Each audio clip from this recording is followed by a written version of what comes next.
Hello students, कैसे हो।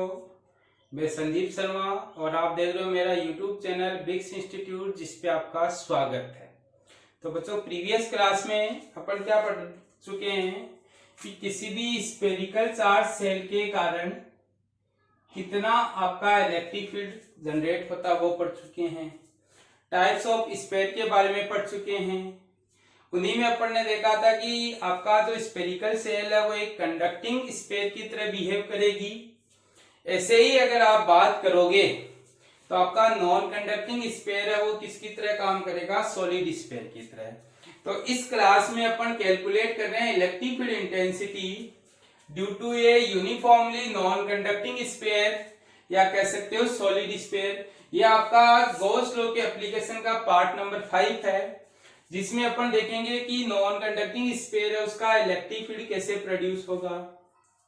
ऐसे ही अपन प्रीवियस क्लास में ये देख चुके हैं कि आपका अगर कोई स्फेयर लिया जाता है तो उसके लिए तीन सिचुएशन बन सकती है। पॉइंट आउटसाइड हो सकता है, पॉइंट सरफेस पे लाई कर सकता है, और पॉइंट आपके पास क्या हो सकता है, इनसाइड लाई कर सकता है।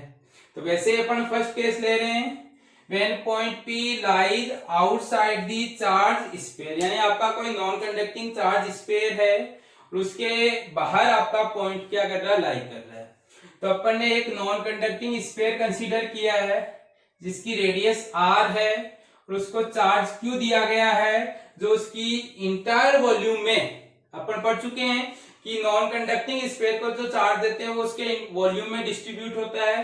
तो इंटायर वॉल्यूम में यूनिफॉर्मली डिस्ट्रीब्यूट हुआ है, जिसके कारण उसकी वॉल्यूम चार्ज डेंसिटी निकाले तो चार्ज अपॉन वॉल्यूम लिखोगे। जहां से वॉल्यूम चार्ज डेंसिटी को रो से लिख लेते हैं तो rho is equal to q by b, और वॉल्यूम आप निकालोगे तो 4/3 पाई आर क्यूब। तो इस तरीके से ये आपके पास कोई एक नॉन कंडक्टिंग स्फेयर है जिसको अपन ने अगर चार्ज किया तो जो चार्ज है वो इसके वॉल्यूम में, इंटायरली वॉल्यूम में क्या हो गया, यूनिफॉर्मली डिस्ट्रीब्यूट हो गया। तो ये आपके पास जो स्फेयर की बात कर रहे हैं वो स्फेयर है जिसकी रेडियस आपके पास कैपिटल आर है, और इसको अपन ने जो चार्ज दिया है वो कितना चार्ज दिया है, क्यू चार्ज दिया है। अब अपन ने कंसीडर किया कि एक पॉइंट पी है जो इसके सेंटर से स्मॉल आर डिस्टेंस पे लोकेटेड है, जिसपे अपन को इलेक्ट्रिक फील्ड निकालना है। तो इलेक्ट्रिक फील्ड निकालने के लिए आपका फर्स्ट वही काम, अपन ने एक गॉसियन सरफेस फॉर्म की, और ये गॉसियन सरफेस आपके पास किस फॉर्म में, स्फीयर की फॉर्म में। तो आपने ये जो लाइन ड्रॉ की, ये जो सरफेस ड्रॉ की है, इसको नाम दे दिया आपने गॉसियन सरफेस। और ये गॉसियन सरफेस है वो किस फॉर्म में, आपकी स्फीयर की फॉर्म में है। यहां तक कोई दिक्कत नहीं है बच्चों। अब आपको इस पी पॉइंट पे क्या करना है, इलेक्ट्रिक फील्ड निकालना है। तो पहला काम आपका वही है, गॉसियन सरफेस में चार्ज कितना इंक्लोज्ड है, तो summation Q is equal to, अभी इसके अंदर कितना क्यू चार्ज है, जिसको इस फॉर्मूले से अगर इसको इधर मल्टीप्लाई करें तो लिख सकते हैं rho into b. Volume of sphere है वो आपका 4/3 पाई आर क्यूब है। तो ये आपका चार्ज आया किसके अंदर, गॉसियन सरफेस के अंदर, जहां से अपन गॉस लॉ से phi is equal to summation Q upon epsilon naught, जहां से क्यू अपॉन एप्सिलॉन नॉट। ये प्रीवियस डेरिवेशन की तरीके से ही है, ये इक्वेशन नंबर फर्स्ट बन गई। सेकंड आपने कहा by formula of electric flux for closed surface, और क्लोज सरफेस के लिए इलेक्ट्रिक फ्लक्स का फॉर्मूला जानते हैं, phi is equal to integration over close surface E dot DS, और डॉट आता है तो अपन किसका यूज लेते हैं, कोस का। तो आप लिख सकते हो ई डीएस कोस थीटा। अब कोस थीटा क्या होता है, ई और डीएस के बीच का एंगल की कोसाइन वैल्यू।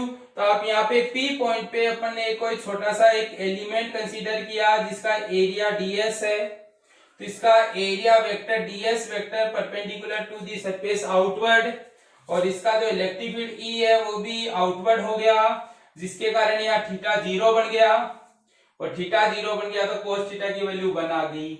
ये 1 आपने यहां पुट किया तो आपके पास ये बन गया integration S E D S 1। इस ई को बाहर लें क्योंकि इस इंटायर सरफेस पे इलेक्ट्रिक फील्ड कांस्टेंट है, तो ये हो गया integration E S D S. और इस एस डी एस की बात करोगे तो आपने जो गॉसियन सरफेस फॉर्म की है उस गॉसियन सरफेस का क्या है आपके पास, टोटल एरिया। और इस गॉसियन सरफेस का total area 4 pi R square, क्योंकि गॉसियन सरफेस की अभी रेडियस कितनी है, कैपिटल स्मॉल आर है। तो यहाँ से आपके पास ये इक्वेशन नंबर 2 बन गई। प्रीवियस डेरिवेशन की तरीके से ही है। ऐसे ही आप अगर स्टेप थर्ड की बात करोगे, फर्स्ट स्टेप में गॉसियन सरफेस बनाते हैं, गॉस लॉ से इक्वेशन फर्स्ट फॉर्म करते हैं। सेकंड इक्वेशन में इलेक्ट्रिक फ्लक्स की डेफिनेशन लेते हैं क्रॉस सरफेस के लिए, जिससे इक्वेशन नंबर 2 बन गई। दोनों को कंपेयर किया तो यहाँ से तो आया E into 4 pi R square और यहाँ से आया Q upon epsilon naught. Solve किया तो E equals to 1 upon 4 pi epsilon naught Q by R square. क्या किया, इसको नीचे ले जाओ, 1 अपॉन 4 पाई एप्सिलॉन नॉट को K भी लिख सकते तो E equals to KQ upon में आर स्क्वायर। ये चार्ज की फॉर्म में आया। यहाँ से Q इज इक्वल टू लिख सकते हो आप rho into 4/3 pi R cube. अगर ये वैल्यू यहाँ पुट करें तो E is equal to 1 upon 4 pi epsilon naught rho into 4/3 pi R cube upon में स्मॉल आर स्क्वायर। 4 पाई से 4 पाई तो कैंसिल आउट हो गया और यहाँ से इलेक्ट्रिक फील्ड डेंसिटी की फॉर्म में निकल कर आया रो आर क्यूब अपॉन में 3 epsilon naught small R square. तो चार्ज की फॉर्म में आपका ये फॉर्मूला है, डेंसिटी की फॉर्म में ये है, और वेक्टर फॉर्म में लिखो तो रो आर क्यूब अपॉन में 3 epsilon naught R square R cap, जहां आर केप क्या होता है, इलेक्ट्रिक फील्ड की डायरेक्शन में एक यूनिट वेक्टर होता है जो रेडियली कैसा होता है, आउटवर्ड होता है। यहां से आप ये भी कह सकते हो कि इलेक्ट्रिक फील्ड E है और डायरेक्टली प्रोपोर्शनल तो रो है, और इलेक्ट्रिक फील्ड E है वो इनवर्सली प्रोपोर्शनल है square of distance of point. तो बच्चों ये पहला केस था जब पॉइंट अपन ने आउटसाइड लिया। ऐसे अगर आप केस नंबर सेकंड की बात करो, जो आपका पॉइंट P है lies at the surface of the charge sphere. तो surface of the charge sphere में अगर बात करोगे तो प्रीवियस डेरिवेशन की तरीके से डेरिवेशन है। आप क्या करोगे, इस बार जो पॉइंट लोगे वो कहां लोगे, सरफेस पे, और सरफेस पे पॉइंट कंसीडर करेंगे, यानी पॉइंट आपका यहाँ आ गया, यहाँ आ गया। तो इस बार स्मॉल आर है वो कैपिटल आर के इक्वल हो गया, और इस जो आपका स्फीयर है इसकी सरफेस भी किसकी तरीके से काम करेगी, गॉसियन सरफेस की तरीके से। तो वही काम आप क्या करोगे, total charge enclose in Gaussian surface, जो इसमें कोई चेंज नहीं आया, तो रो इंटू 4/3 पाई आर क्यूब या क्यू लिख सकते हो, यानी इक्वेशन नंबर फर्स्ट में कोई चेंज नहीं आया। इक्वेशन नंबर सेकंड की बात करें तो क्लोज सरफेस के लिए इलेक्ट्रिक फ्लक्स का फॉर्मूला वही है E डॉट ds, जहां आपका E ds cos थीटा लिख सकते हैं। यहाँ ds और E की डायरेक्शन लिखोगे तो ये E है, और इसी के सरफेस के परपेंडिकुलर आपका ds वेक्टर, यानी दोनों पैरेलल होने के कारण थीटा 0, तो cos थीटा क्या आ गया, 1 आ गया। यहां से आप इसकी जगह 1 रखोगे तो E ds 1, E बाहर आ गया, इंटीग्रेशन S ds, और S ds का मीनिंग इसका एरिया, और इस बार गॉसियन सरफेस क्या आपका स्फीयर ही है, और स्फीयर है तो आप इस स्मॉल r की जगह क्या पुट कर दो, कैपिटल R पुट कर दो। तो इस तरीके से आपके पास E into 4 pi R square is equal to Q upon epsilon naught, यानी कि ये जो स्मॉल r है वो किस में कन्वर्ट हो गया, आपका कैपिटल R में कन्वर्ट हो गया। तो यहाँ पे भी आप स्मॉल r कैपिटल R की फॉर्म में रखो, तो ये आपका कैपिटल R हो गया, इससे काटा तो यहाँ एक R बचा।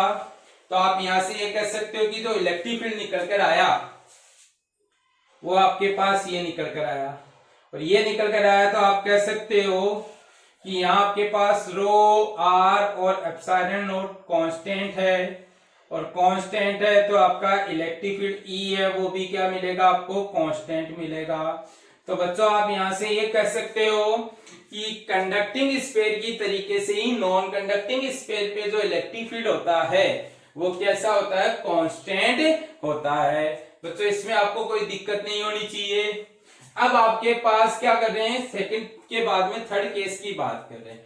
बच्चों ये जल्दी जल्दी इसलिए करा रहा हूं क्योंकि अपन ऐसी ही सिमिलर पैटर्न में बहुत सारी डेरिवेशन पढ़ चुके हैं, जिसमें फर्स्ट स्टेप में गॉसियन सरफेस फॉर्म करते हैं, सेकंड सरफेस में अपन क्या फॉर्म करते हैं, आपके पास इलेक्ट्रिक फ्लक्स की डेफिनेशन यूज में लेते हैं, दोनों को कंपेयर करके सॉल्व करते हैं। अब अगर आप केस थर्ड की बात करोगे तो केस थर्ड में आपका जो पॉइंट है वो कहां लाई कर रहा है, इनसाइड दी सरफेस लाई कर रहा है। और इनसाइड दी सरफेस लाई करोगे बच्चों, सेकंड केस में आप ये जो समझ रहे थे उसमें स्मॉल आर की जगह, small r greater than r की जगह क्या लिखना, equal to r. Third case है when point p lies inside the charge sphere. ये आपका केस थर्ड है जिसमें स्मॉल आर है वो लेस देन कैपिटल आर हो जाएगा। अब आपका वही काम, सबसे पहले अपन ने ये स्फीयर फॉर्म किया जो अपन को दिया हुआ है चार्ज स्फीयर, इसकी रेडियस आर है और इसको अपन ने जो भी चार्ज दिया वो इसकी सरफेस में इक्वली क्या हो गया, डिस्ट्रीब्यूट हो गया आपके पास। तो ये अपन ने चार्ज है वो इसमें इक्वली डिस्ट्रीब्यूट कर दिया वॉल्यूम में आपका। अब इस सेंटर सी से स्मॉल आर डिस्टेंस पे आपका एक पॉइंट लिया गया है जो आपका इस सरफेस के अंदर लाई कर रहा है, स्फीयर के अंदर, ये आपका पॉइंट पी है। तब आप इसको सेंटर और इसको रेडियस मान के क्या कर सकते हो, एक गॉसियन सरफेस फॉर्म कर सकते हो। तो इस बार ये जो मैंने अंदर स्फीयर बनाया है ये आपका किसका काम कर रहा है, गॉसियन सरफेस का काम कर रहा है। और देखने पर पता चला कि सर इस गॉसियन सरफेस में जो चार्ज है वो अपना ओरिजिनल जो स्फीयर है उसके चार्ज से कम चार्ज है। तो आप कह सकते हो कि net charge enclosed by Gaussian surface, और उसको summation Q is equal to अपन ने लिख दिया क्यू डैश, और q dash is equal to आ गया rho into v dash. V dash किसका आया, इस छोटे वाले स्फीयर का वॉल्यूम आया, और छोटे वाले स्फीयर का वॉल्यूम आया तो आप इसको लिख सकते हो स्मॉल आर क्यूब आपके पास। तो बच्चों एक चेंज तो आपके पास ही आएगा, तो यहां से आपका समेशन क्यू की जगह आप क्यू डैश लिख सकते हो, और क्यू डैश किसके इक्वल है, rho into 4/3 pi R cube के इक्वल है। इक्वेशन नंबर सेकंड की बात करोगे तो वही by formula of electric flux for close surface, और by formula of electric flux for close surface की बात करें तो वही same formula E dot ds over close surface, को डॉट को हटाया तो cos थीटा। और अब अगर आप बात करोगे तो इस पे अपन ने जो एरिया एलिमेंट लिया इसका एरिया वेक्टर आउटवर्ड है और इलेक्ट्रिक फील्ड की डायरेक्शन है वो भी आउटवर्ड है। तो आप कह सकते हो ई पैरेलल है ds के, थीटा 0 यानी cos थीटा 1। ये वाली वैल्यू यहाँ पुट करें तो आपका phi equal to integration S E D S 1, E बाहर आ गया इंटीग्रेशन एस डी एस। बच्चों ये आपका सिमिलर करते आए हैं अपन, जो भी डेरिवेशन पढ़ी है उन सब में सिमिलर किया।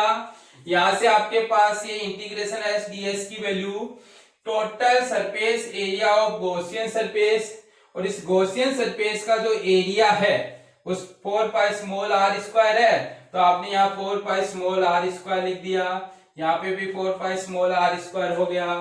अब अगर आप देखोगे तो इक्वेशन सेकंड में तो ये है और इक्वेशन फर्स्ट में ये है, दोनों को इक्वल किया तो e into 4 pi small R का square is equal to Q dash upon epsilon naught, या e equal to 1 upon 4 pi epsilon naught Q dash upon में स्मॉल आर स्क्वायर, या यहाँ से k क्यू डैश अपॉन में small R square. अब आपने यहां लिखा क्यू डैश, क्यू डैश को अपन ने लिखा rho into volume of Gaussian surface. Rho की वैल्यू आपके पास q अपॉन में 4/3 पाई आर क्यूब है, देखो बच्चों यहाँ पे लिखी हुई है, और वॉल्यूम ऑफ गॉसियन सरफेस है वो आया 4/3 पाई स्मॉल आर क्यूब। 4/3 पाई से 4/3 पाई कैंसिल आउट हो गया, और यहाँ से क्यू डैश की वैल्यू निकल कर आई q into R cube upon में आर क्यूब। तो बच्चों ध्यान रखना है कि अगर कोई गॉसियन सरफेस किसी स्फीयर के अंदर बनाई जाए आर रेडियस के, कैपिटल आर, और गॉसियन सरफेस की रेडियस स्मॉल आर हो, तो गॉसियन सरफेस में इनक्लोज चार्ज है वो q into R cube upon में small R cube, capital R cube निकल कर आएगा। ये वाली वैल्यू यहां पुट कर दो, यहां पुट करते हैं तो E इक्वल टू निकल कर आता आपके पास एक तो 1/4 pi epsilon naught rho into 4/3 pi r cube. तो 4 पाई से 4 पाई तो कट गया, एक फॉर्मूला तो आपका ये बन गया रो r³ अपॉन में 3 एप्सिलॉन नॉट, और ये आपके पास नीचे r² था ही, तो इससे ये काटा तो एक r बच गया। तो ये एक फॉर्मूला तो आपका इसकी फॉर्म में बनता है। अगर रो की ये वाली वैल्यू पुट करें अपन, तो आपके पास यहां से जो फॉर्मूला बनेगा आपके पास, वो फॉर्मूला बनेगा आपका E इक्वल टू आपका 1/4 पाई एप्सिलॉन नॉट तो है ही, और इस क्यू डैश की जगह ये वाली वैल्यू रखो Q इंटू r³ अपॉन में r³, और ये अपॉन का r² है ही, इसको इससे काटा तो ये आपके पास E इज इक्वल टू निकल कर आ गया QR अपॉन में 4 पाई एप्सिलॉन नॉट r³। तो बच्चों ध्यान रखना है कि आपके पास इनसाइड जो इलेक्ट्रिक फील्ड निकल कर आता है वो आपका डिस्टेंस के डायरेक्टली प्रोपोर्शनल होता है। तो ये पॉइंट आपका इंपॉर्टेंट पॉइंट है बच्चों, कि आपके पास कंडक्टिंग स्फीयर का इनसाइड इलेक्ट्रिक फील्ड तो 0 आया, पर नॉन कंडक्टिंग स्फीयर का जो इनसाइड इलेक्ट्रिक फील्ड है वो E डायरेक्टली प्रोपोर्शनल क्या निकल कर आता है, R के इक्वल निकल कर आता है। तो इस तरीके से अगर आप नॉन कंडक्टिंग स्फीयर का इलेक्ट्रिक फील्ड निकालोगे तीनों डेरिवेशन में, तो आपकी दो डेरिवेशन तो सिमिलर आएगी, किसके, कंडक्टिंग स्फीयर के। चेंज कहां आएगा आपकी थर्ड डेरिवेशन में, जिसमें कंडक्टिंग स्फीयर में तो आपका इनसाइड चार्ज 0 होने के कारण उसका इलेक्ट्रिक फील्ड 0 हो जाता है, पर नॉन कंडक्टिंग स्फीयर में इनसाइड इलेक्ट्रिक फील्ड की वैल्यू 0 नहीं होने के कारण आपके पास इलेक्ट्रिक फील्ड है वो डिफरेंट मिलता है, किससे, नॉन कंडक्टिंग स्फीयर और कंडक्टिंग स्फीयर से। अब अगर आप तीनों रिजल्ट को एक साथ समराइज करना चाहो तो पहला लिख सकते हैं, अगर दोनों को कंपेयर करें, किसको, सॉलिड स्फीयर और दूसरा आपका होलो स्फीयर, जिसको आप सेल का नाम दे सकते हो, और इनके ई को अगर अपन समराइज करें तो सॉलिड स्फीयर में निकल कर आया 1/4 pi epsilon naught Q upon में r², जब आपका पॉइंट आउटसाइड लाई कर रहा है, यानी स्मॉल r कैपिटल R के इक्वल है। यहाँ पे भी आपका ये निकल कर आया 1/4 pi epsilon naught Q upon में r²।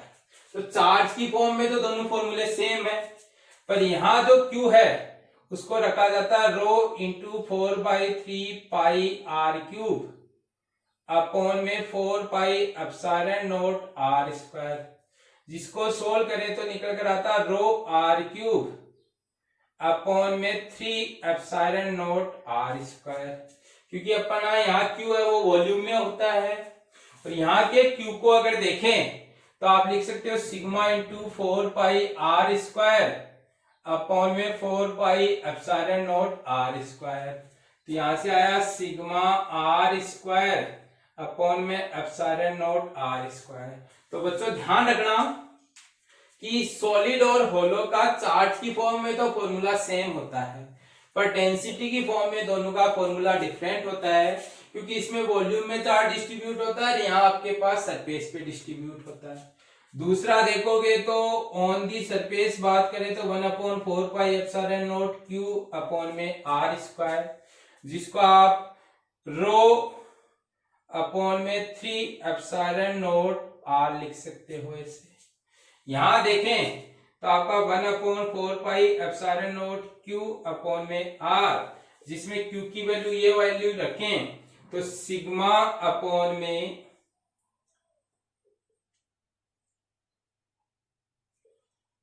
एप्सिलॉन नॉट निकल कर आता है। ये तब था जब r इक्वल टू r था। थर्ड केस आप लिखो तो यहाँ आया 1/4 pi epsilon naught Q dash upon में r², जिसकी वैल्यू रखने पर निकल कर आया रो r अपॉन में 3 एप्सिलॉन नॉट r³। यहां आपके पास 0 निकल कर आया, जब R लेस देन R था। तो ये तो आपके इनके इलेक्ट्रिक फील्ड के फॉर्मूले हो गए।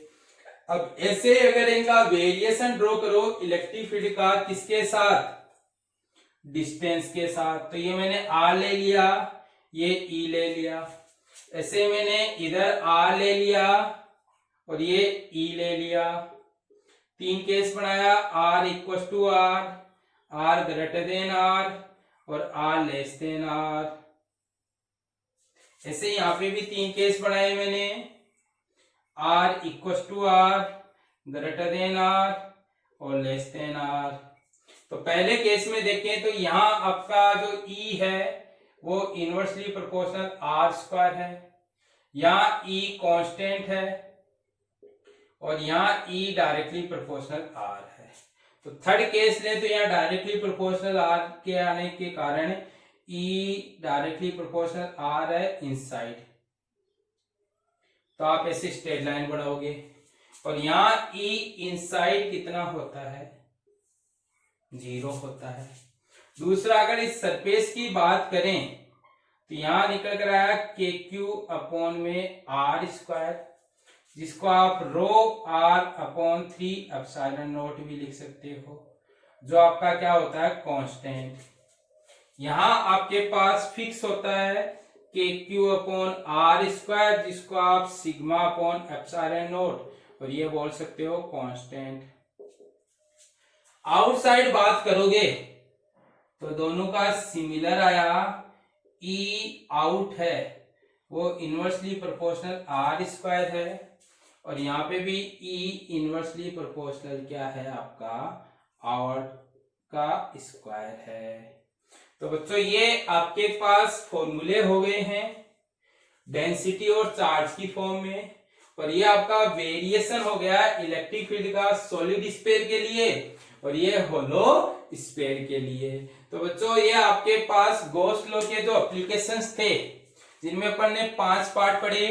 पहला लाइन चार्ज का, दूसरा आपका सरफेस चार्ज का जिसमें सीट आई है, थर्ड आपका वॉल्यूम चार्ज का जिसमें अपन ने स्फीयर पढ़ा है। तो इस तरीके से टोटल मिला के गॉस लॉ से रिलेटेड आपको 5 डेरिवेशंस हैं, जो आपको इनमें से कोई सी भी एक डेरिवेशन है वो बोर्ड में हमेशा पूछी जाती है। तो किसी बच्चे को कोई दिक्कत हो तो वो बच्चा कमेंट सेक्शन में कमेंट करके या व्हाट्सएप नंबर पे पूछ सकता है।